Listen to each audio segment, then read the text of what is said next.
Ngiyabingelela kumagumbi amanye omhlaba. Ngiyabingelela kwinhlondlo ezinhle, inhlondlo lekhuluma umntwana wami namakhehla. Sanibonani. Sanibonani izindlondlo. Namhlanje ngize kini ngizonicela ukuthi ngicela ningibuze imibuzo. Iningi imibuzo engiyithola ku-YouTube ngiyathola, la ku-TikTok ngiyathola imibuzo ethile ningibuza yona. Uthola ukuthi akusekho nesikhathi esiningi ukuthi ngingaphendula ngikwazi ukuthi nginiphendule nonke. Ngiyacela ukuthi le video le engiyenza manje ngizocela ukuthi ningibuze imibuzo. Ngizobe sengiyenza ivideo ezobe sibhaliwe ukuthi iphendula imibuzo eningibuze yona. Ngoba ukuthi ke uma ngabe ungibuza umbuzo ngicela ubuze uma usho iphupho, mhlawumbe omunye umuntu unephupho aliphuphile, ngicela ukuthi uyichaze lento yephupho ukuthi ngiphuphe ngihamba nobani, uhamba kuphi, ikuphi lapho uhamba khona, ngiphuphe inja ekade ingijaha kanjani, lenja injani umbala ekade ikujaha, uma ikujaha kade nikuphi, yase yona lenja le yagcina ikulumile noma ingakulumanga, o yagcina yenzeni yabo. Iphupho njengoba kade uliphupha ebusuku lele ulithonga, ukuthi vele phela bafuna ukuthi uma ulihlaziye ngalezi zinto zonke lezi engikhuluma. Uphupha inkomo ibinjani umbala, inkomo yesifazane noma yesilisa ibinja. Mangabe ungayibonanga kulungile uzothi awuyibonanga ke kushuthi inkomo kulungile, kodwa umbala unjani, ibikuphi lenkomo, ibimile ibile, uyayibona leyo nto le iphupho linama details.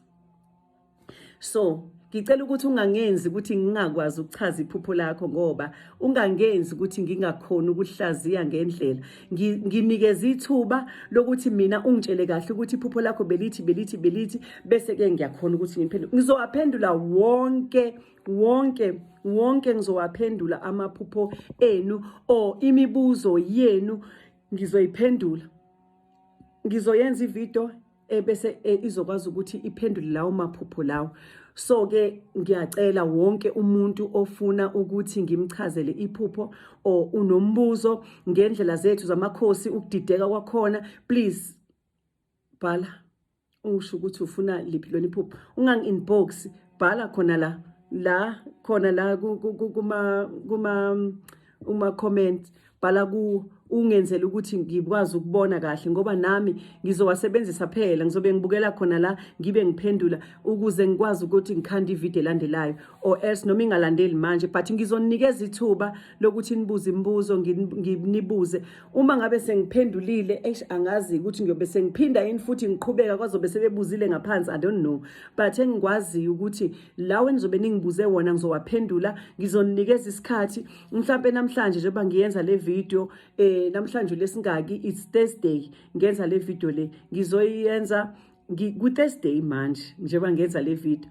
Ngiyacabanga ukuthi nginganikeza iviki lonke lokuthi nibe nibhala, bese kuthi Friday ngeviki elisayo ngibe sengikwazi ukuthi nginiphendule. Ngiyanithanda kakhulu, ngiyafisa ukuthi siqhubeke thina abantwana bamakhosi, ngiyafisa futhi ukuthi sisebenze ngokuthembeka, nithembeke nani kubantu benu. Ngiyafisa futhi ukuthi nginibone ngelinye ilanga senikwelinye izinga lapha abafisa ukunibeka khona amakhosi, ngoba ikhona lento enga-understandeki ehambe si-understand endleleni. Ziningi izinto zamakhosi, kuningi. Uma ngabe ufuna ukuduka ungaduka, uma ngabe ufuna ukuduka ungaduka, kodwa uma ungafuna ukuduka ukuduka because unesineke.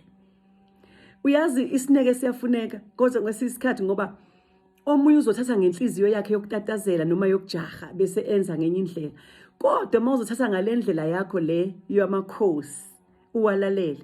Ikhona le video le ngiyikhiphile ngathi asilalela amakhosi, singafuni ukuthi thina amakhosi kube yithina esiwalawulayo. Asivumela amakhosi asilawule ukuze mayise silawulile bese khanjwa kahle endleleni. Because mangabe mina ngizolawula amakhosi ngithi mina ngenza lokhu, mina azongibuka amakhosi athi okay awuyenze. Namanje ke ngiyakucela uma ngabe uyizwa le video uyithola, please bhala lokho ufuna ukubhala ukuthi ungibuze kona, mina ngizophendula. Ngiyabonga kakhulu, nisale kahle makhosi.